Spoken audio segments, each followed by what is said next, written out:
Shantu. Om Shanti, Shanti, Shanti.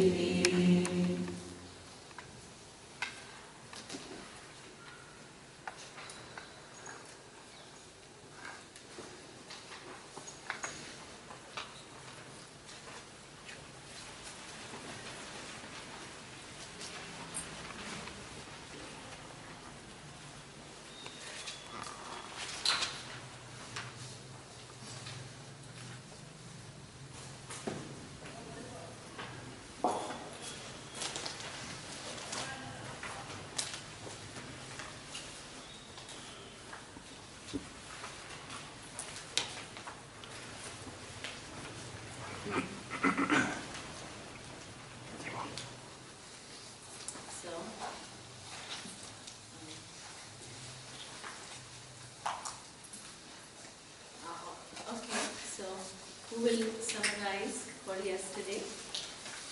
Okay, Carl.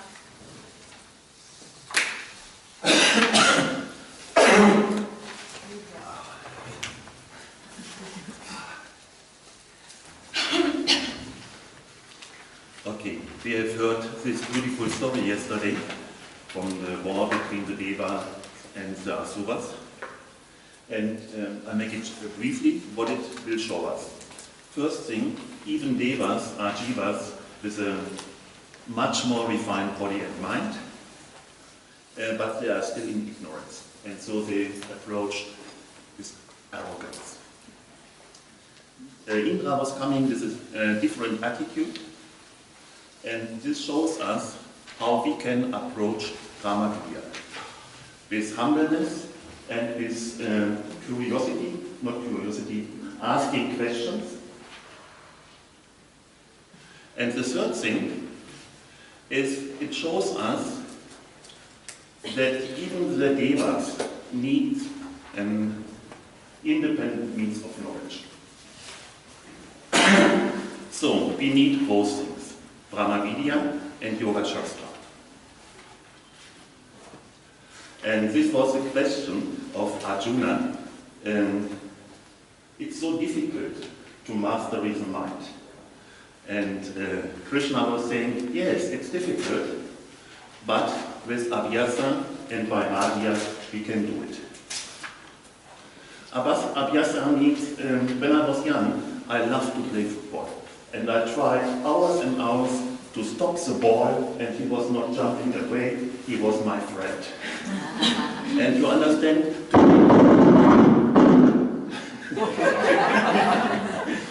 to make the mind to our friend is a healthy mind, where I can see what is going on and I can inquire in this. This is, I have to train it. Like every instrument, it needs an effort. If I want to learn guitar, I have to do it every day. The other thing is Vairagya, and Vairagya doesn't mean Leidenschaftslosigkeit. Dispassion, thank you. It means the understanding what an object can give me and what it doesn't can give me and for what I'm looking. So the next question from Arjuna is also our question. Okay, I really give my effort, I do everything I can, but what will be if I don't reach moksha this life? I guess everyone from us knows this. And yeah, the starting point is to find this freedom. This is our starting point. We want this freedom, but in the way in understanding and in developing a major mind, our life becomes more and more easy. Okay, this will make it also.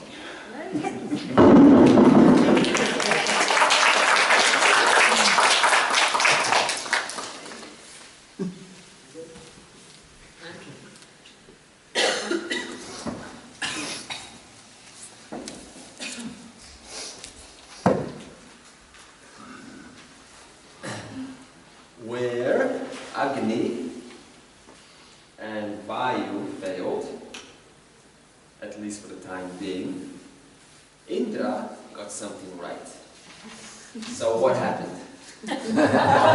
Wow, you're a showman. So Indra in 3:11 and 3:12, this is where the conversation took place, came to Yaksha, and Yaksha disappeared, and Uma appeared. And we said that Uma is a symbol for self-knowledge, Brahmavidya. Okay, so now you say, so what? Okay, so what is it that Indra got right? We spoke of, and we used the word attitude, which to me connected what we spoke, I believe in day 1 or 2, of both Priyamvadam and Hitamvadam. So, Priyamvadam, that is his attitude about what is this yaksha, was of not only pleasant, that is the right timing, but also Hitamvadam, Indra was willing to learn out of curiosity so that something useful can take place. And these two, Priyamvadam and Hitamvadam, caused Indra to gain this knowledge where the previous two were unsuccessful. And we also have further proof of this when not only did Indra claim that this knowledge, that this victory belongs to Ishvara, he did not take ownership of this, understanding that Ishvara is working and operating in the laws that caused Indra to assimilate this knowledge. Okay. Now the second point is, we spoke of, this also builds on to what Carl said, objectivity. Now first of all, what objectivity is not? It is not, as the common definition goes, the word indifference. So what does this mean?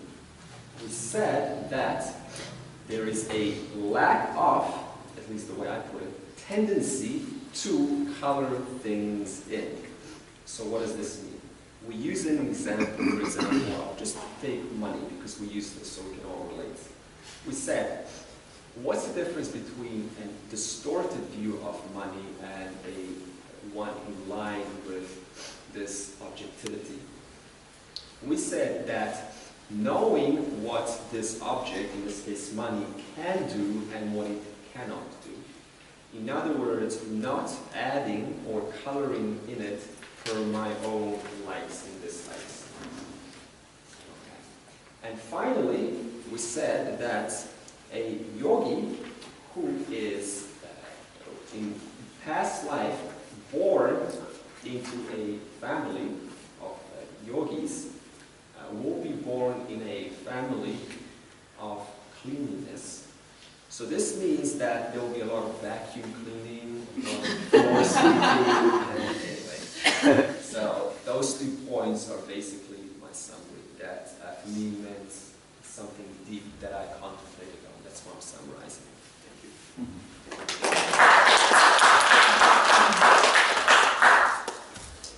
Anybody else wants to add anything? You have something? She's looking at her notes, very.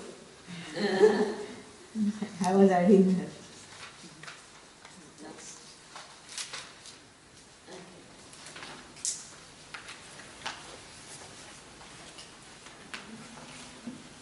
So now, not only, now that Vanam may not, it refers to that is worshipable, that is adorable, that refers to not only the person who got it, but it also refers to Ishvara, right? Because suppose Ishvara had Avarana Shakti, and as a result of Avarana Shakti we don't know the reality, and suppose we were not given the potential to lift that, and we were caught in Maya, what would be the life like? You are caught in ignorance and there is no possibility to get out. So then you can ask, oh, then why were we born with ignorance? Why Ishvara even created? This is how it is. So that means, in fact, there is nothing other than Ishvara, and there is nothing other than what? So that means the jiva doesn't, you know,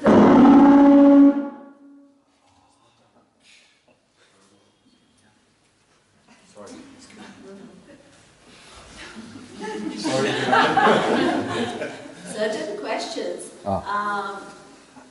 certain questions cease to exist when we understand. Suppose you ask, why did jiva make this happen to me? That question, will it remain once you understand? No. Why not? Because you understand that it's an effect of past.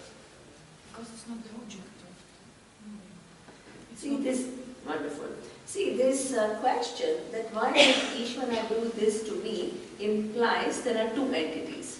One is Ishvara and the other one is me.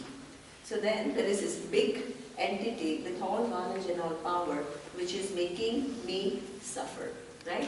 Now, what we have understood is, if you see the ocean, is the wave outside of the ocean? No. So that means wave is included in the ocean. All that is here is ocean. If your vision shifts from waves to ocean, does it include all the waves automatically or not? Is there any wave which is standing apart? Is there? No. What I mean is, let me show you visually, because this, our whole orientation that when we talk about Ishvara, yes, there is a difference between Jiva and Ishvara from a given standpoint, but on the other hand, that difference is not that of subject and object. You need to understand that. Okay? So, what it means is, suppose a wave, this is a wave, which sees all the other waves and starts thinking that I am only one thing and everything is away from me. Suppose this is a vision. That is mostly the vision of everyone before we come to Vedanta. Suppose somebody shows you that, hey, all these waves are contained within one entity called ocean.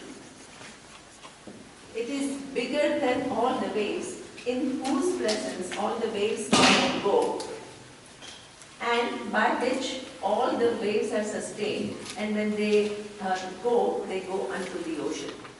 The waves have coming and going. Ocean doesn't come and go when the waves come and go. Now suppose you have to understand it like this. So in the identity of ocean, are the waves included or not? Yes. So is there a subject-object relationship? No. It is not called subject-object relationship. Right? Because why there is no subject and object relationship? Why? Because in fact there is only one entity. Relationship is possible when there are two entities. Understand that clearly once and for all. Right? Relationship by definition implies two entities.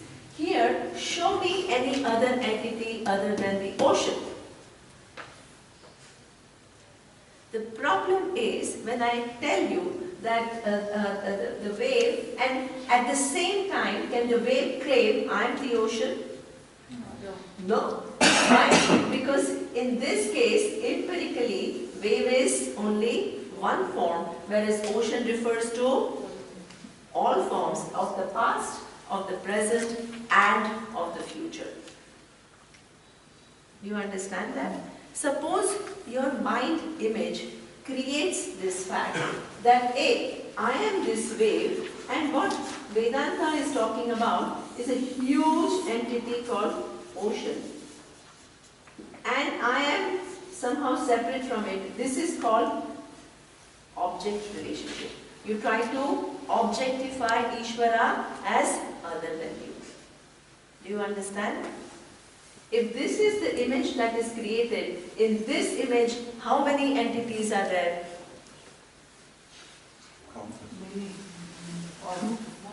It's only one. But see, waves you already see without Vedanta. It's nothing that you don't need Vedanta to see countless entities, right? You open your eyes and you will see hundreds of forms. Do you need Vedanta to show you these are all different things? What is the value added of Vedanta? It makes us see something that we actually are unable to see. Do you understand that? So when it talks about the ocean, suppose you create this image of the ocean, that I am this, and then there is some big ocean, this will make it what? For you, this ocean will become what? An object. But what Vedanta talks about is not ocean as an object, ocean that sustains all the waves. Before all these waves existed, there were other waves, and ocean was there. All these waves will go, new waves will come, ocean is there. So that means, suppose what if I really have to understand all these multiplicities that I saw before I came to Vedanta, I came to now know one entity which includes everything. Do you understand? Is it called subject and object relationship? No. Subject and object relationship implies I am this wave and ocean is away from me. Suppose you did it. What will happen? Interesting. You remain small. Anyway. And what will you do? If you are clever, you will be able to answer this question also. What will you do? You'll try to be the ocean. Yeah, so suppose, that is also possible. Suppose you say that I am this small person, then you want to be this ocean. Can you be? No. You will superimpose on your individuality some ocean. Oh, I am all knowledge. Oh, I am all power. Oh, that will create a problem, right? So this one doesn't have to become this. Please understand.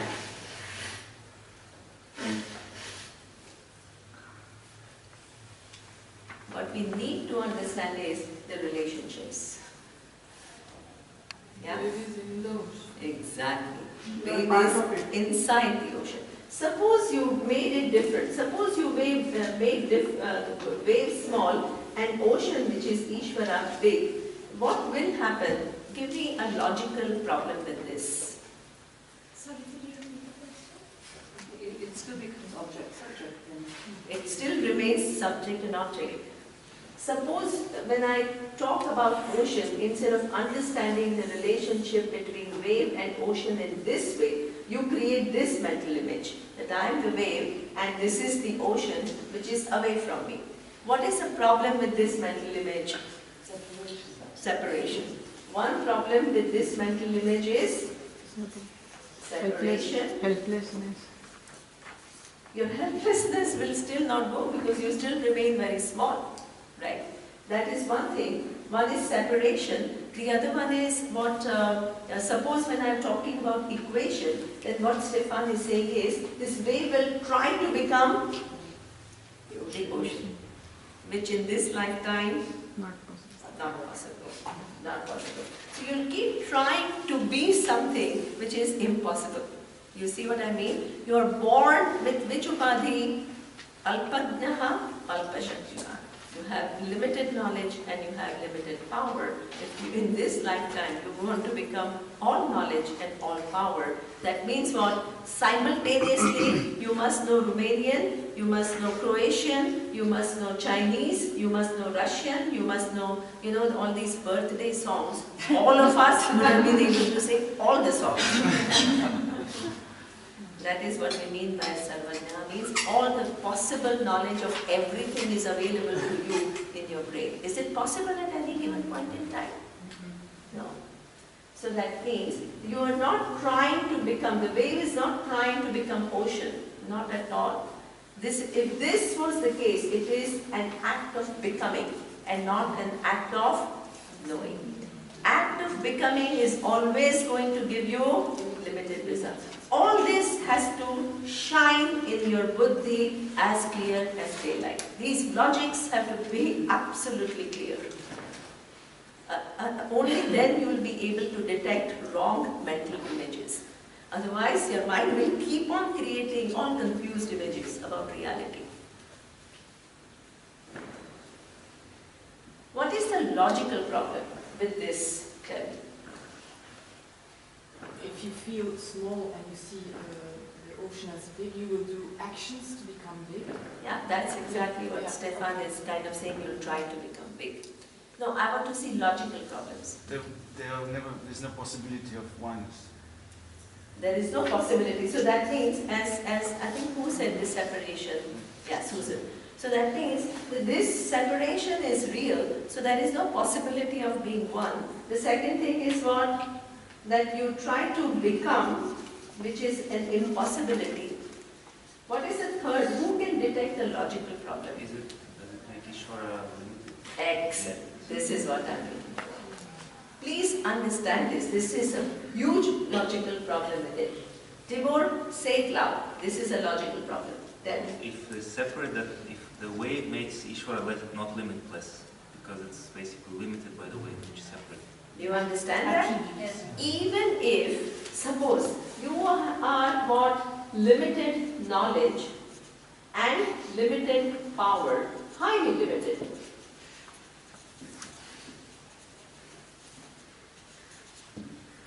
And Ishvara was a very huge entity, but if you are separate from Ishvara, can you call Ishvara Sarvajnaha and Sarvashaktiman, all knowledge and all power? No, because your power and your little knowledge, no matter how little it is, it will make Ishvara limited. Because it is separate from Ishvara. So it is not included in Ishvara. You understand? You have, please understand, there is one entity which is very small and the other entity which is huge. But if that little entity is separate from this huge entity, that little entity will limit the other entity. Why? Because it is not that. It is all that, but it is not this. You understand? So not only you will create a separation, not only you will try to become, but you will also make Ishvara limited through this image.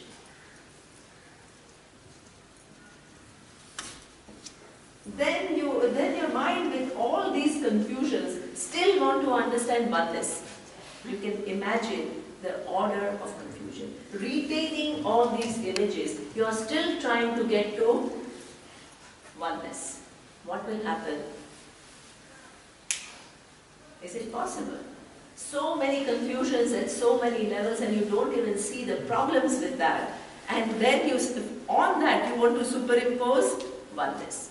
So that means your mind becomes more and more entangled in confusion rather than solving any problem. So that means this is why creating right images, the words have to create right mental images. You deviate one point and so many problems happen which you don't even realize what you're doing. This is the problem with Sankhya. Wow. See, she can see this. Susan, you want to talk? What is that? Yes, it's true. Yeah, because the whole Sankhya philosophy is to us understand what we could be and work towards merging with what we could be. But this is precisely the issue. This is precisely the issue. Absolutely. Yeah. So when we study Brahma Sutra, we look at all these other schools of thought and we say, hey, by Upanishad, if you have created these images, which are the logical problems with it? Do you understand? So it's not to criticize them, but just to show them logically the mental pictures that they have created are inaccurate. Yeah, because that clearly shows that Ishvara in Sankhya means something very different. Very different from what Vedanta talks about as Ishvara. You understand? So could it be that the basic question was wrong, no? Or answer was wrong? So on this they put Excellent. all the other steps are going in the wrong way. Exactly. So that is so true. See, this is where Vedanta can become like a huge, like a big scholarship study, but if you haven't got your foundation right, and if you build a very sophisticated model on that, it's a disaster because what has happened is you started building on wrong starting point. And that's why you get nowhere. I mean, on one hand, yes, there is a lot of scholarship, there is a lot of understanding, it sounds scholarly, but on the other hand, you miss the point. Sajili. No, I was just going to, I was just checking actually what you're saying further to what Susan said, where she's, that therefore the starting point of Vedanta is that we are free, and then it moves into the study. Absolutely. I was linking up. So that means, so what has happened as a result, without Vedanta, look at this, in this example, without Vedanta, each wave is given the eyes, Shotraha, Chakshu. And with this eyes, what can it see? Other waves. Other waves. That's how the eyes are programmed, right? So the rest of the life is what lived with this vision, I am different from everything else, and within that, how can I become so big?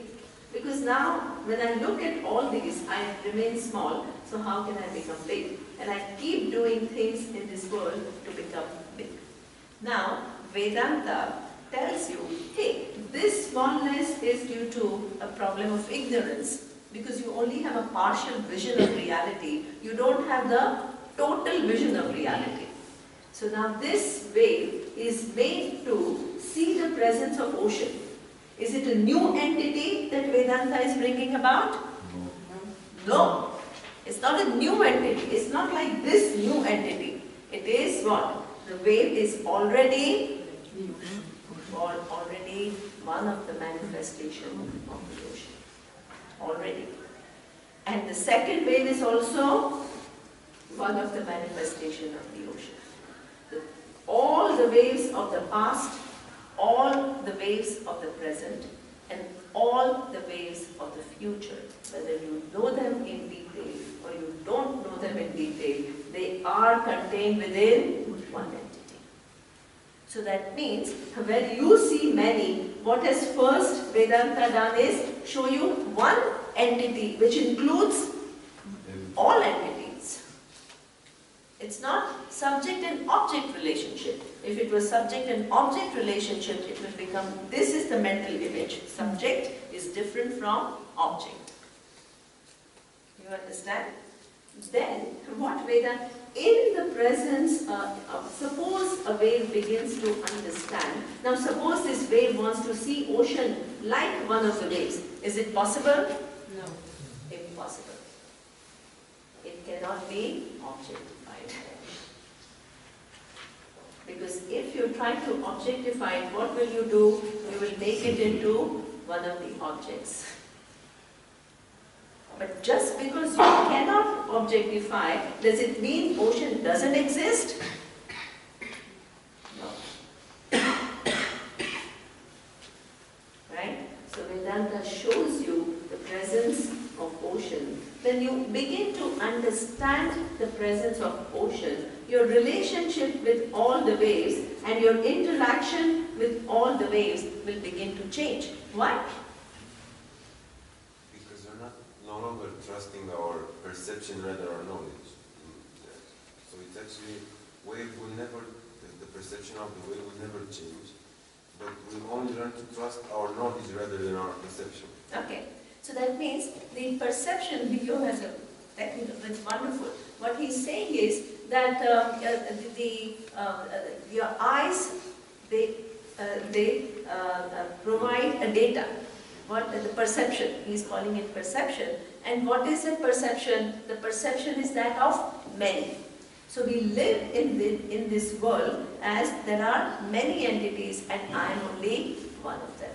Suppose it is superseded by this knowledge of ocean, then what Bio is saying is that what will override what? Knowledge will override the perception. It's not that the perception will change, the perception will remain the same, but I know something more than what my eyes can see. You understand? When I see something more than what my eyes can see, then my relationship with all the other waves will change. Why? Because all of us are part of it. Exactly. Super.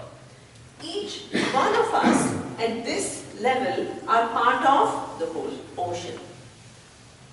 And the ocean governs certain laws which decide how the interactions are and what makes these interactions harmonious as against being conflictual. You understand? Because we are all operating within the laws of the ocean. Nobody is away from it.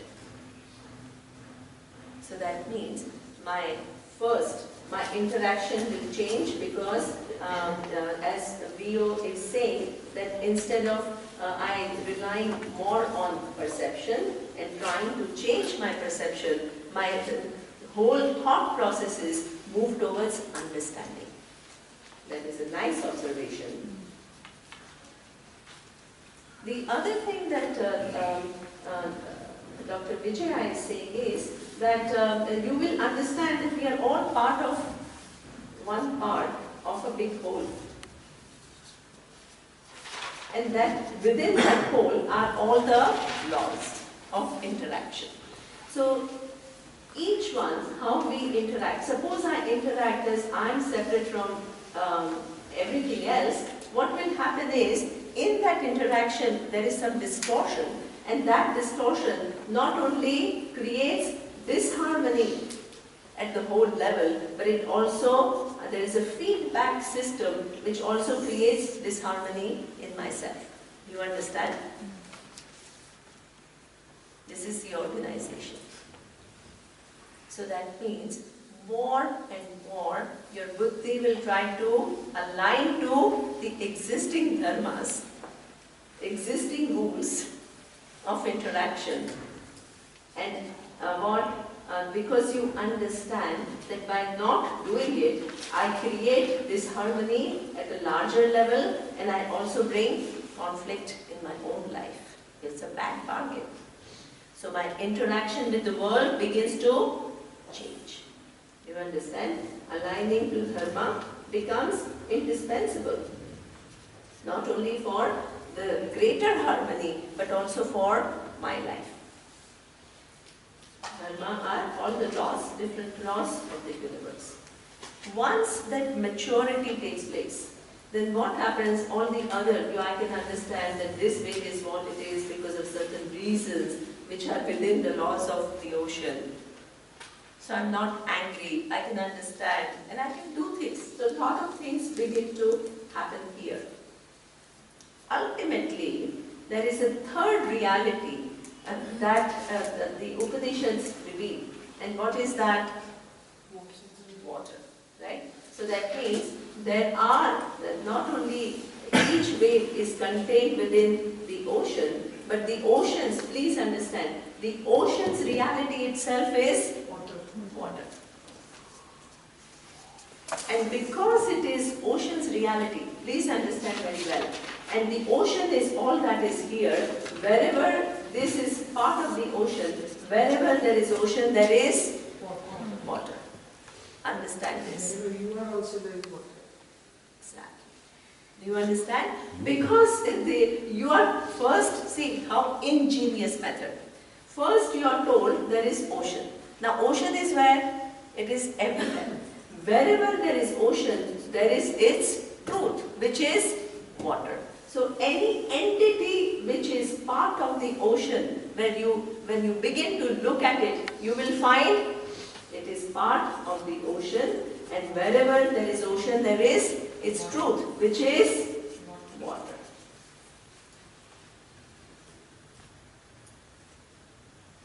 So that means, what it means is, your vision has undergone shifts. Your perception remains exactly as before. Do you understand? Because your eyes are designed in a manner that you only can see other.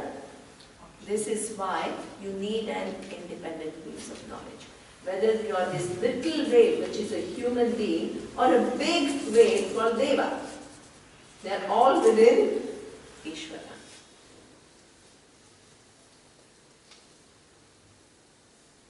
So that means, if Devas have a much bigger form, but if they still take themselves as a form, these two realities elude them. You need a means of knowledge to bring to light these two realities which are already there. Did we produce these two realities? Not at all. They are already there. But with your eyes, you are not able to see these two realities. So you need pramana. Whether you are a human being or you are a deva, you can't get out of it. As Carl said, as a human being you have limited eyes and limited senses, and you have a limited, slightly more limited mind. As a deva you have refined senses and refined mind, but the scope of this refined mind and refined senses is still going to remain the same, and that is what to see other forms. It still is not going to be able to make you see ocean and water, for which you need an independent means of knowledge.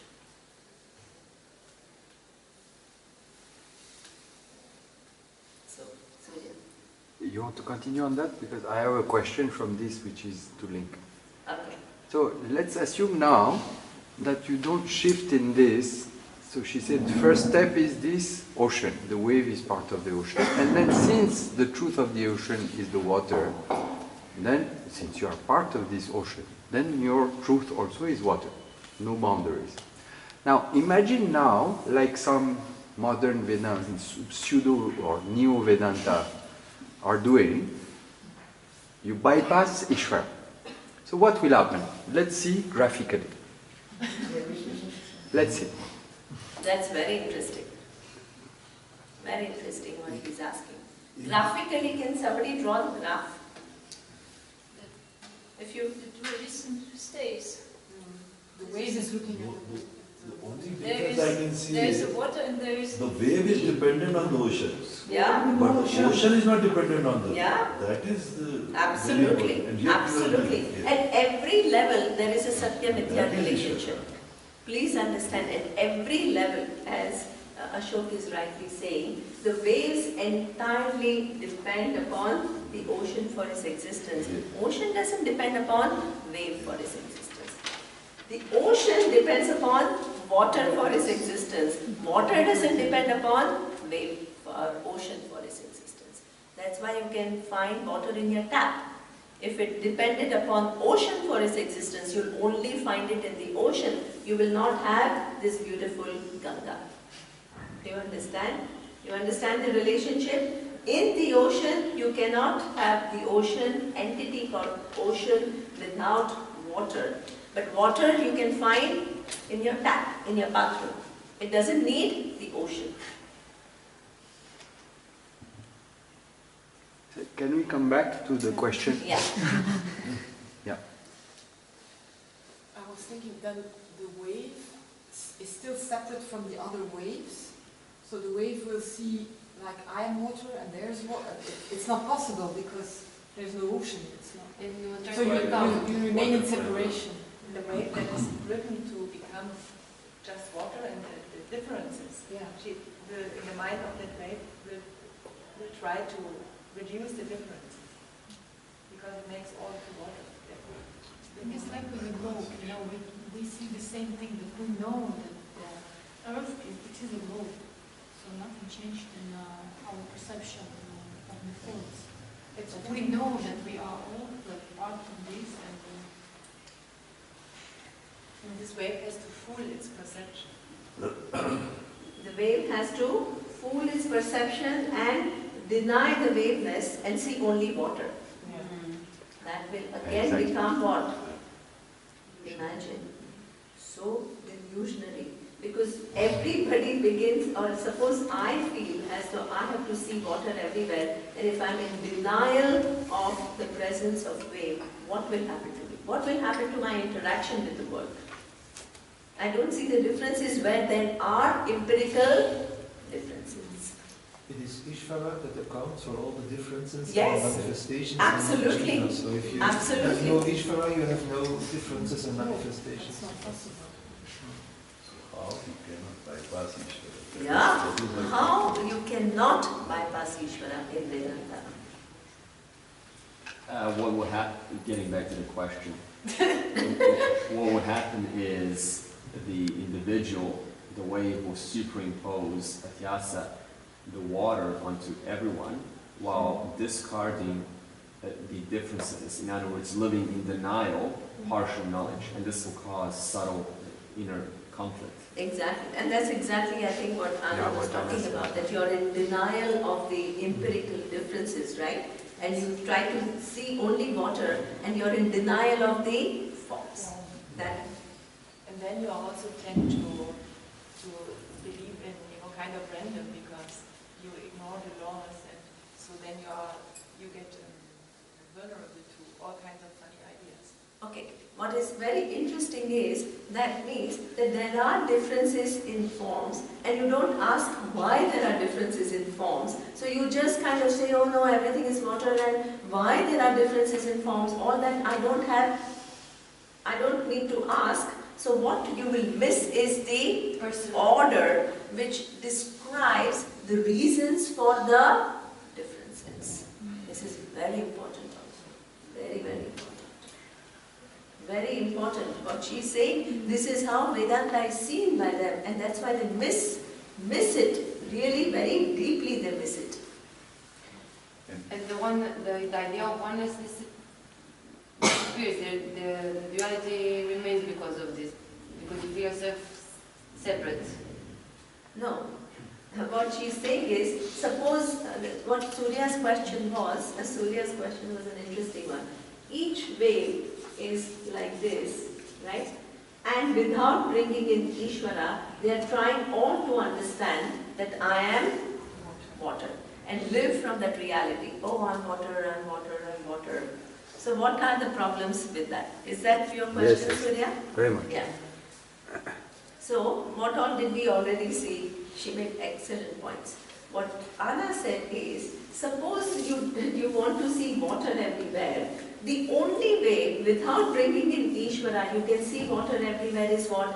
Deny the forms and try to what? See water everywhere. What that will do is, you will be in denial of these differences. And because you are in denial of these differences, you don't even ask what accounts for these differences. Is it what you are saying? First, you are in denial. And my spelling is going forward. I-A.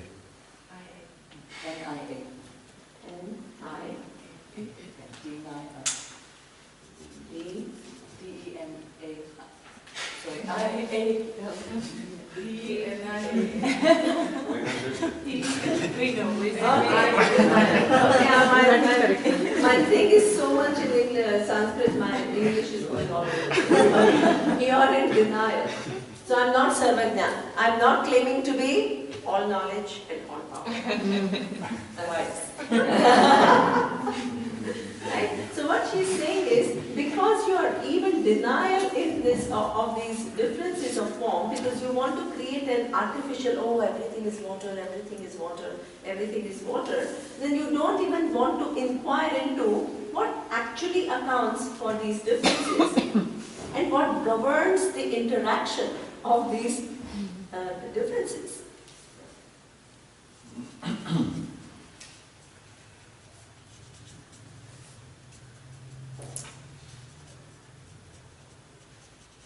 And what governs the interaction.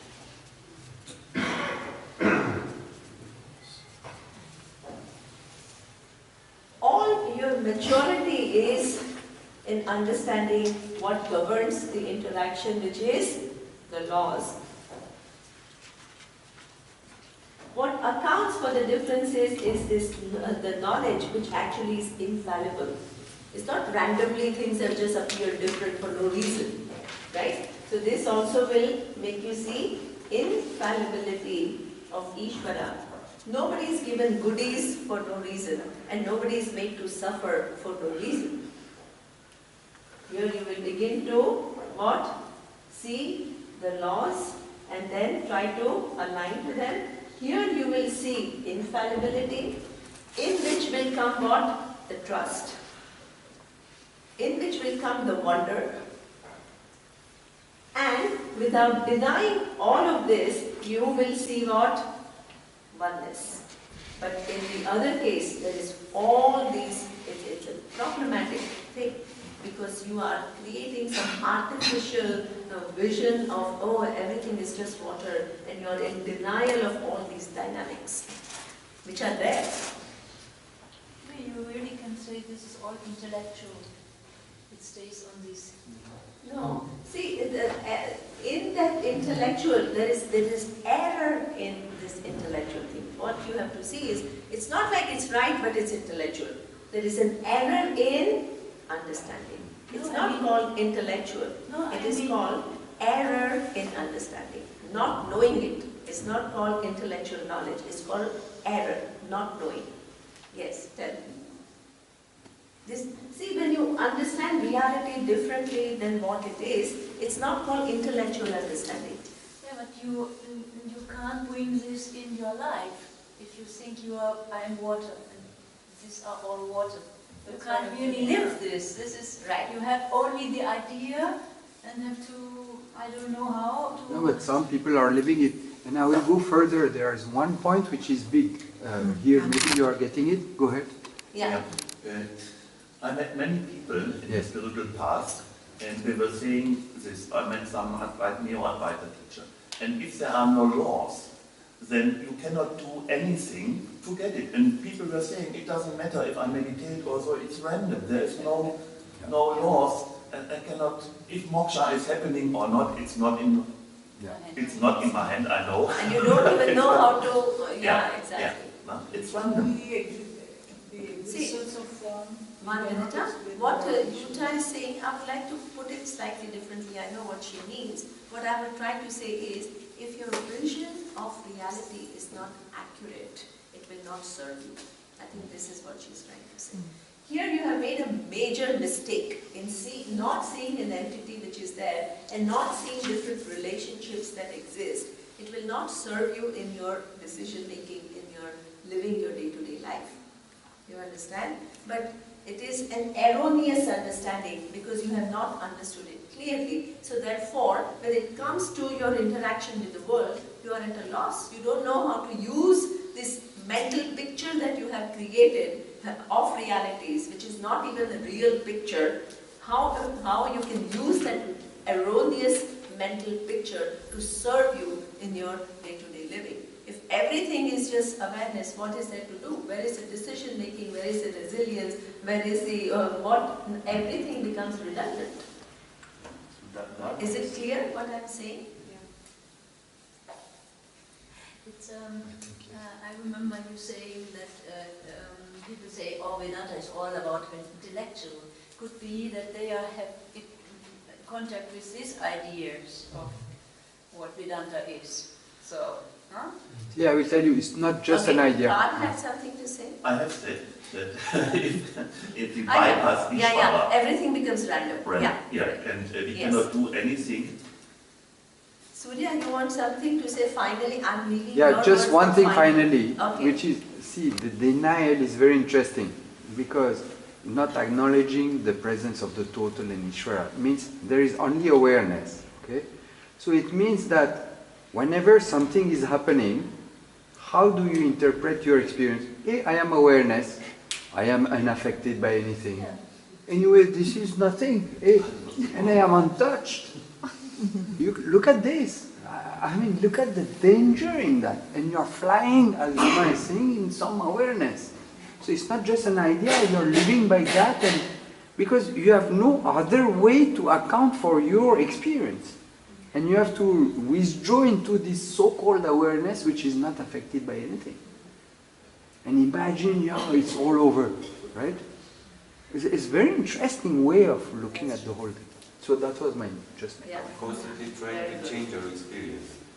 No, all through every experience, instead of dealing with it wisely, you will get into this next step. Oh, awareness is unaffected, which may be a fact, but your mind has not reached different steps, so it has lost all the perspective. Yeah. But also Dharma goes, right? I think. Dharma goes, Yeah. everything goes. Everything Exactly. goes. Everything goes, everything goes. It's a complete delusion. It's not called knowledge, it's called delusion of denial. It Then leads we to have denial. even met people who are saying, hey, I am awareness, I am not doing anything. Who is doing? There is no actor, there is no doer, there is nothing, there is only awareness. Hey, they are like, see, the sentence itself is right, because that is the truth. But then if you live by that, bypassing Missing all of this, these connections. I mean, you are cuckoo, really the cuckooest of the cuckoo. Right? You cannot explain existence of form without the existence of Ishvara. Excellent. Yeah. You cannot explain the forms, right? The existence of form without the existence of Ishvara. It's impossible. So that means you are in denial of your own form, which is there. And this is exactly what Anna is saying. She's saying first there is a denial of form, and as a denial of that form, you don't even inquire into what accounts for those differences. So you miss so many realities. It's not called knowledge. Knowledge is what? Vastu Tantra. Remind yourself, don't use whatever your imaginations. What is the first definition of knowledge? It is Vastu Tantra. When I understand something as it is, without adding or subtracting anything from it, that is called knowledge. Everything else is called error. Do you understand? Because what you understand is not at all what Upanishads are telling you. The representation that has gone on in your mind is skipping so many facts, which makes it completely redundant.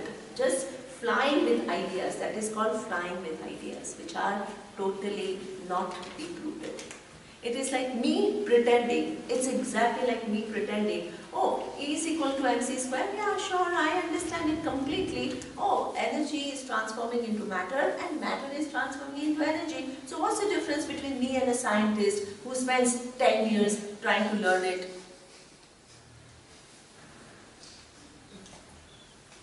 Really. So that means you miss all the intricacies, you miss all the connections, and you're in some illusionary state of understanding.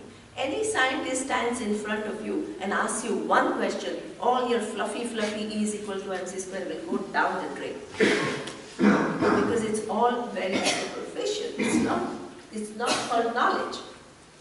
If that was the knowledge, I'm awareness, the first day of Vedanta, you'll all be wise people. Because first day you understood that you are this awareness. What is there to do now? Everything else you are not. Please don't confuse in your definition what is called knowledge and what is called not knowledge has to be clear. If you call not knowledge, knowledge, there is a long way to go. Because if you call not knowledge, knowledge, then you will start thinking what, I got it. And so much is missed out. And in fact, when in these Neo-Vedanta, I've also attended many Neo-Vedanta retreats, and they end up having an experience when they believe that they have understood. And so there's a lot of crying and laughing, which is from the teacher considered to be a sign of some kind of awareness. So it's all a circle of experience after experience after experience. So it is reducing this brilliant reality which is free from any attributes, and you're making it on one hand into experience, but you are denying that experience and believing it's awareness. So you can understand the levels of confusion there. Do you understand? I see it. I can see Yeah. them. I can see them walking out. Absolutely. They're lost. Lost. Why does this world of Neo-Advaita have such an unfortunate, huge attraction? Yeah, because it skips all these, so you don't need to worry about your growth, you don't need to worry about Ishvara, you don't need to worry about, so they call it a shortcut. Forget the details, go to the crux. This is what leads to giving up the attention to the details. It's avoiding responsibility. Avoiding responsibility. Avoiding personal growth. Avoiding your understanding of the universe and the laws and the intricacies and your alignment to it all. Avoiding the whole thing and just kind of creating some, a mental picture of awareness as free. So that means one has to be very, very careful. And even when I use traditional Vedanta, I have to be careful as to how the teaching, I have to ensure that my images are not deviating from the teaching. Because if you make one mistake, suppose even though you have a teacher who shows you all these relationships perfectly, but if your mind creates one wrong image, and in that image you start building what I'm saying, what will happen? It falls apart. It cannot but fall apart. This is why a clear mind is very, very, very critical. Clear processes of thinking. Because it's so easy for your mind to imagine something which is not being said. And then what happens? All your subsequent understanding is based on what you understand, which is not the reality. You make one little mistake and you go so far away from the vision. You understand? Conceptually you have to understand the need for precision. This is why you can't, there are some people who say, oh, as I was telling you, I only want this final reality, all the rest I don't care. Some other people say, oh, I love this idea of Ishvara. Oh, it's wonderful, that's wonderful. Why should I go to this? This becomes all abstract. There are others, so that means they think they are more important than the reality. Reality has to suit what they like. Reality, the only way, that proper relationship with Pramana is so important. In order for Pramana to bless you, you have to say, hey, let me understand what is. Otherwise, my constant attempt is to get Pramana to say what is comfortable for me. And my starting point is that of ignorance.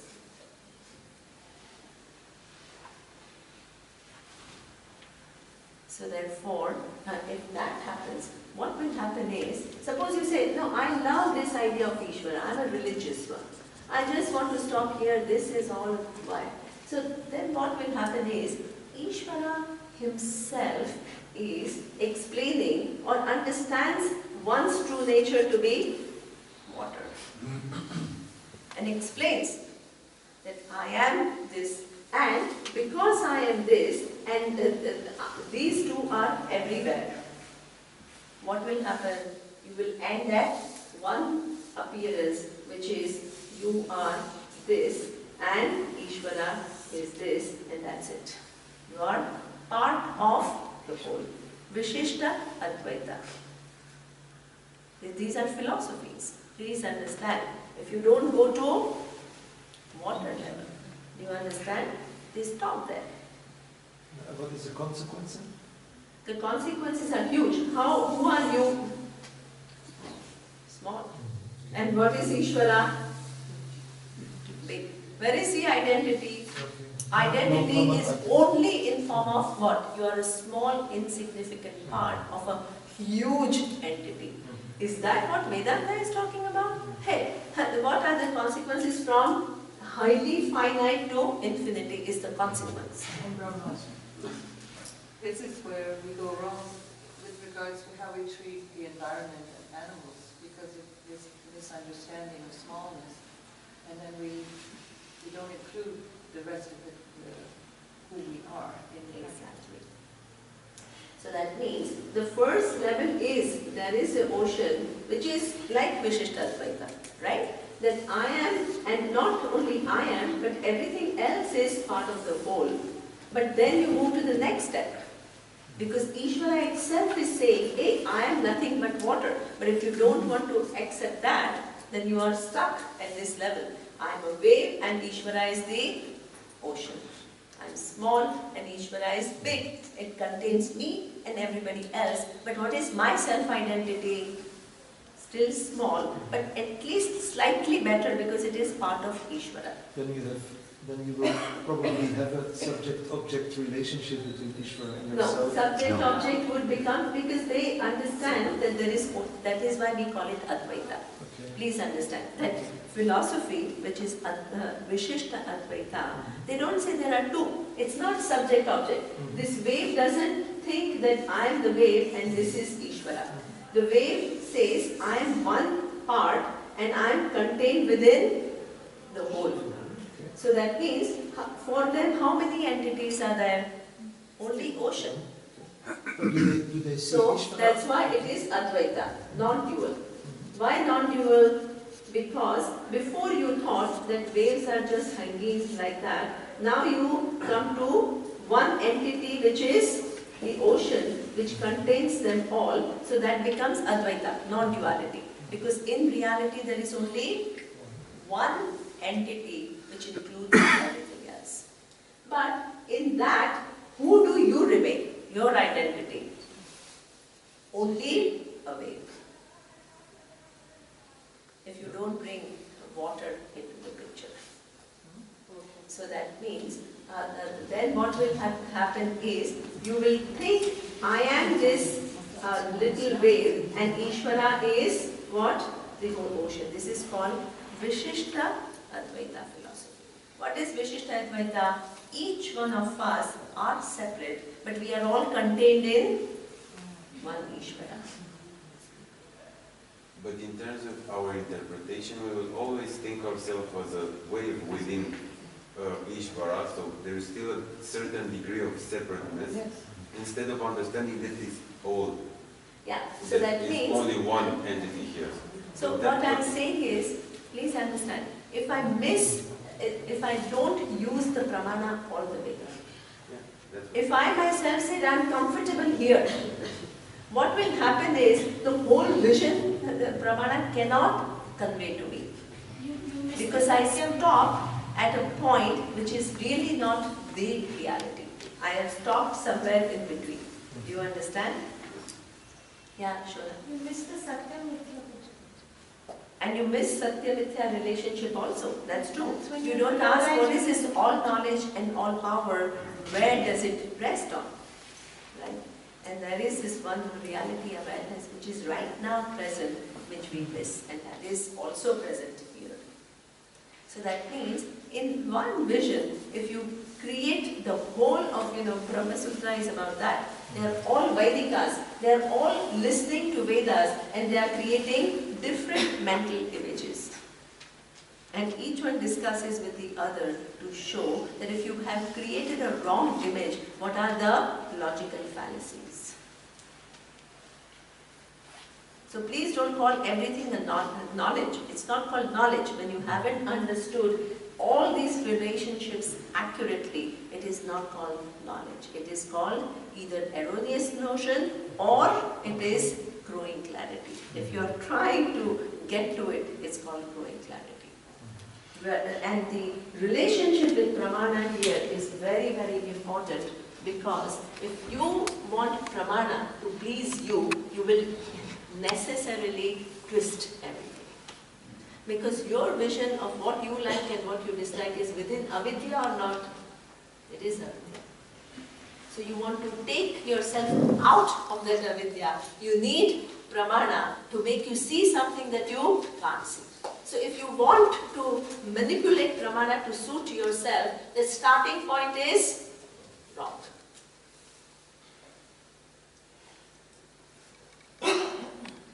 Right?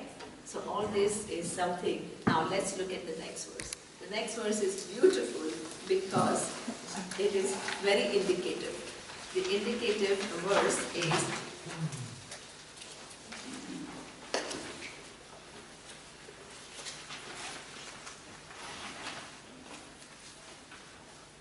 it says Upanishadam ho bruhi iti ukta tat Upanishad Brahmi Bhava ta Upanishadam Abruma iti. That is very beautiful because now in this Upanishad there was this there was a teacher who is teaching and then there are students. So in the second chapter we saw that after the teaching took place, what happened? One brilliant student expressed what he had understood, he or she had understood, and it was so brilliantly expressed that it was clear that the person understood the reality. And the person also had confidence to say that those who understand what I am saying, they have also understood. So you can have that kind of a student. And you can also have yet another type of student. And this is the other student. The other student is saying, hey teacher, can you teach me Upanishad? So what does it mean? All this was taught, was not even registered. You didn't even realize that the teaching is over. You think there is something yet to come. So that means, now telling the secret, right? So this is what, or somebody can say, until now you have showed me all the theory, now show me the practice, which is the real thing.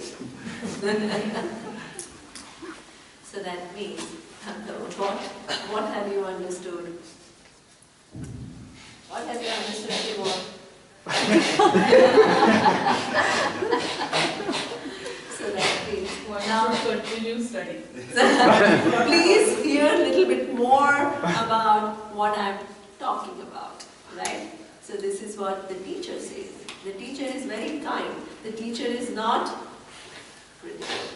The teacher understands that you can be sitting in the class and you can be creating your own images of what is said, and your mind could be so far away from reality.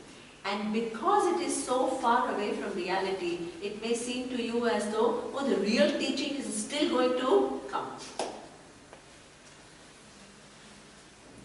So that means you miss the whole teaching. The whole point is not captured by your mind. So this is what the teacher says, I already taught you the entire Upanishad. The teaching is over. Then what is the student asking? Please begin now. So what it seemed that everything else that was taught was what? Introduction. Something else. Was introduction. So this is what. So this is the final teaching. If it seems like, so Swamiji was very clever. So people used to tell him, Swamiji, you are explaining everything very simply. So what does it imply? That other people are more advanced, but you are explaining simply, right? Simple, first level. Now then, because we've understood you, which is the first level, we'll be able to understand advanced level. Swamiji used to say, hey, I'm not simple, I am clear. Clear. Clear means I'm able to what? Convey things. It sounds simple. Suppose I myself am not clear and I want to convey something that I'm not myself clear about, I'll make it what? Highly complex. Because that will make you feel, wow, she knows so much, so we still have to get there. You understand? So that is what we say, every time there is clarity, there is simplicity, but at the same time there is depth and profundity. It's not simplistic, it's not like superficial. It has depth, it has profundity, at the same time it is not sounding complicated, unnecessarily complicated. That is the strength of somebody's clarity. It is beautiful that once, they see, great minds have very refined minds. So once Einstein, he was doing some equation, right? And then he was looking at that equation, through logic and all. Then he says, this could be the reality. So somebody asked him, why not? So he says, it's not elegant enough.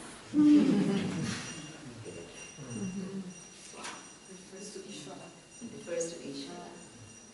There is, every time, it's amazing, right? Elegant enough. Because if it is reality, it doesn't have complexity. In fact, it is undoing all your jumbled up mind, complex mind, and it is bringing it to just what is.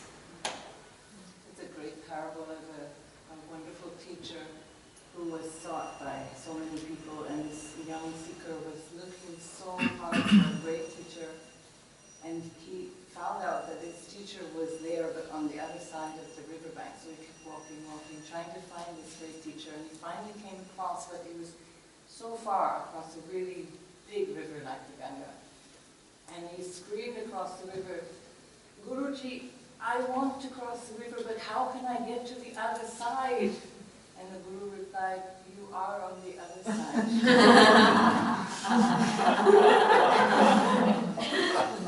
This is perfect. It's really, that's the clarity of teaching. So there is nothing to cross. Did you understand? Learning was so effortless that he thought that nothing is taught on him. Oh, that is her. That's it. Mrinalini is very smart also. She has her own wonderful. Tell. Very good. That is nice. Tell. The learning from student was so effortless that he thought that something very complex is ahead. That is also interesting, right? Because it was made so accessible. So you may think, oh, Upanishad means it has to show something very, very complicated and very, very advanced and all. Hey, and this is, what can you get? Suppose I'm able to make you see, all that is here is you. And that is free from every attribute and limitation. And also show you and explain to you what you see and reconcile the whole thing. Because what you see is people, what you see is time, what you see is space, and what you see is there is some force which makes everything what it is. And if I begin to explain to you and show you the relationship, what more can be bigger than this? Tell me. But if your mind still thinks that there is still something yet to come, then what? You need lot of Yoga Shastra. Lot of Yoga Shastra. Make it sharp, make it straightforward in its thinking, all where things you become more and more discerning. You begin to distinguish very subtle differences in subtle ideas, create right images of things. This is all the result of how you live your life. Why? Because situations will arise in your life, which will require that discretion, which will require that clarity. So that means that how you begin to deal with things from now on is going to decide what is the level of clarity that you are going to gain at the level of understanding and holding this reality accurately.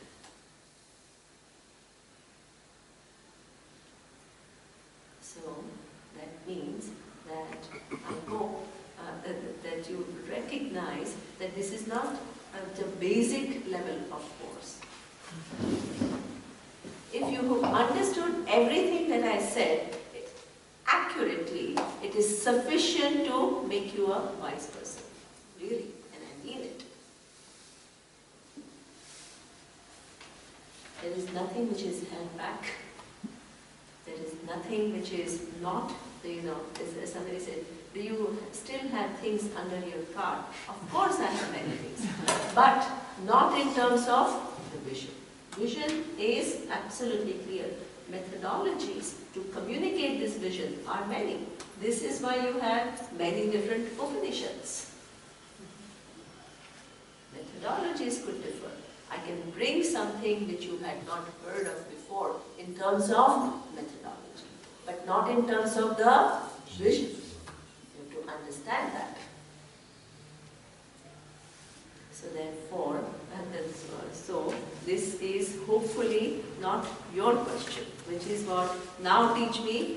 You know it because anyway you know that it's a 10th day, so somehow something is over, right?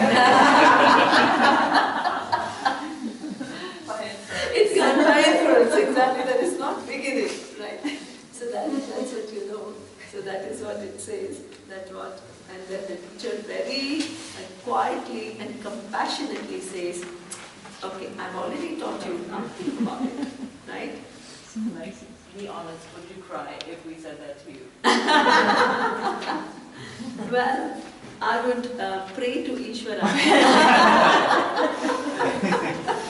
both for better understanding on your part and for me to get little better students.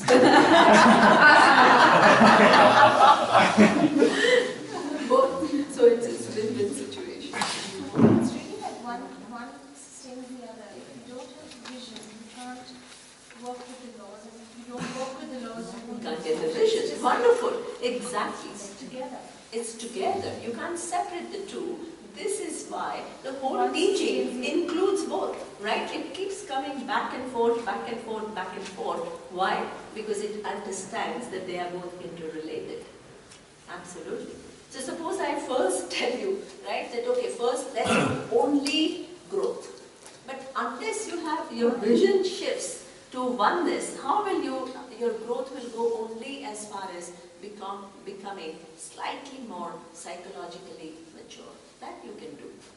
And becoming a little honest, little, but that bigness, that expansion will not come. That real healing will not take place. Real trust in the universe cannot be developed. So you need Vedanta even for your maturity. And more you understand, gain that maturity, more and more is your ability to understand Vedanta. So that means each one reinforces the other. So it goes hand in hand. This is why the teaching methodology includes both. You talk about both. Both come. Because the relationship for the Upanishad is very clear. Okay? So now, the teacher, what it says is, suppose you feel the teaching is yet to begin, then what? Okay, now.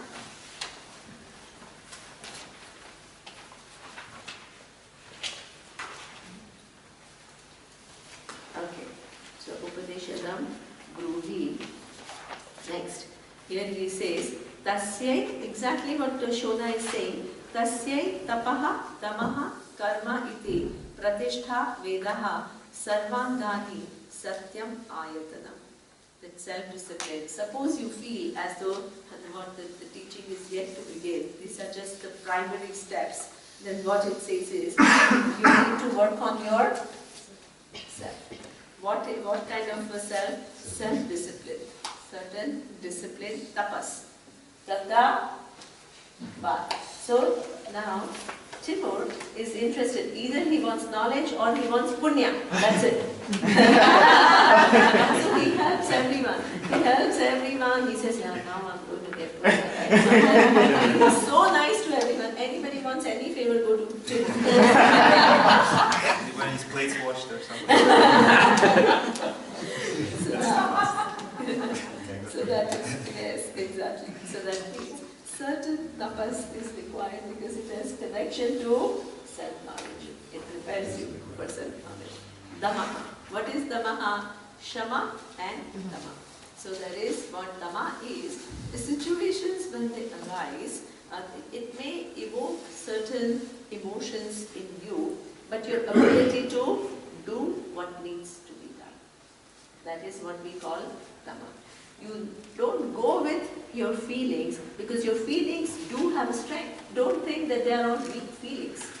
They have strength of their own and they can take you away from the vision. They can take you away from Dharma. So that means that Dhamma means what? Your ability to understand, honor your feelings, but do what needs to be done. This is what we call Dhamma. Karma iti pradeshta. Karma means your whole life has to be converted as Karma Yoga. What is difference between Karma and Karma Yoga? Karma is an action that you do to engage in the world, right? And what you want out of that action is what? I want more money, I want more power, I want to have a great time when I go to France next year. So that is what our goals are, generally, right? For a Karma Yogi, goal is different. What is the goal? Moksha. Moksha. Moksha is the goal. And for moksha, person understands that what certain maturity is required. But unless I engage in the world, how will I gain that maturity? So your whole interaction with the world is not that you have to withdraw from it, but you have to convert it. Do you understand? You don't need to stay away from the world, but you need to convert that interaction so that you can develop all the values that will enable you to understand what Upanishads are talking about. So this is what we call Karma Yoga. Life of Karma Yoga means I'm engaging in the world not for getting this and getting that, but for, the technical word is Antakarana Shuddhi. What is Antakarana Shuddhi? Antakarana is the inner instrument, which is what? The mind, with which you will solve the problem of ignorance. But before it solves the problem of ignorance, it has to be mature mind. So that means my engagement with the world is for making that mind mature. Wonderful. You don't need to stay away from anything. And everything else becomes your subserving. So that's what Surya was saying. Everything will serve your ultimate goal of moksha. Use it, everything you can use to turn it around. Your ability to turn around, that is what makes you a winner. Right? So this is what he says. That is what these are required because they are foundation for this knowledge. Imagine you are trying to build a huge building but without a foundation. Impossible. So this is what these become the foundation for knowledge. The last verse. Suppose you have built that foundation. Suppose you have worked on yourself. Suppose you have engaged to understand clearly the understanding, right, of what Shastra is talking about. Then he says, Yaha va etam eva veda upahatya papmanam anante swarge loke jeye pratiteshtati. Beautiful. He says, suppose you prepare yourself, then you can understand. It is a possibility. In this life, iha, here and now. So therefore, and suppose you got it. What is getting me? The last piece of Sudoku is in its place. But before the last piece is in its place, so many other pieces have to be in that place. The last piece cannot be the first. Right?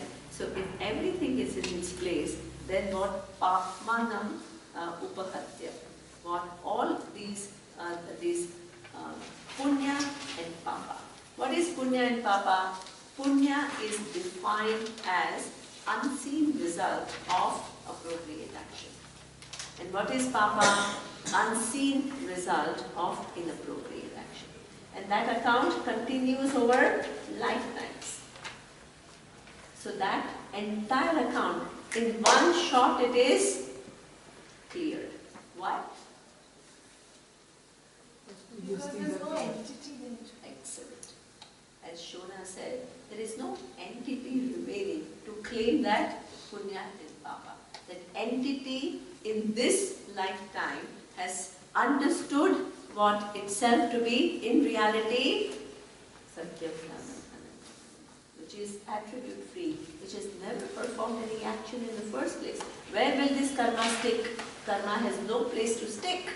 It will disintegrate. So this is what we call what papmanam, then what anante swarge loke. So please don't translate it as eternal heaven. Why not eternal heaven? Suppose you think, suppose I tell you, suppose I tell you, by listening to Upanishads, you will go to heaven, suppose, right? Then what it means is, right now, are you in heaven or not? No. So there's again separation and separation. If you are not right now in heaven, and then you will go there at a later date, suppose, right? Then can it be said to be, you will be in heaven eternally? What is the meaning of the word eternity? It has no beginning. It has no beginning. So that means, suppose it is going to begin at any given point in time, it cannot be by definition called eternity. Eternity by definition means it is timeless. So the only thing where if it is already there, and if you don't see it, then you can say it, because it's already there. Somewhere you have to go, it is limited.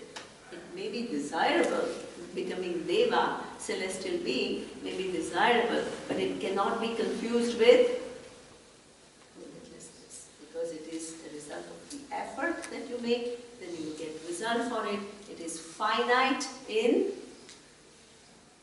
what it can produce. And when that karma that gives you that place, they exhaust, then again come back. Just like the karma which has produced this body, when they exhaust, you have to leave this earth, whether you like it or not. You have come with a finite karma, and the last karma is over, and you're out by. Nothing that you have accumulated here, you will carry with you. Only what you carry is samskaras. Samskaras you carry, nothing else. So this is what Anante Loke does not mean some place away from here. Because if it was a place away from here, it will become all finite. The Swarga itself will become finite. Why? Because it is not earth. It is limited or not? Swarga itself is limited, and your going there itself is also limited because it begins in time. You understand? If you are on earth, you are not in heaven. What it means is there are two entities. So can you call Swarga limitless? No. And suppose you were not there for all these time, right?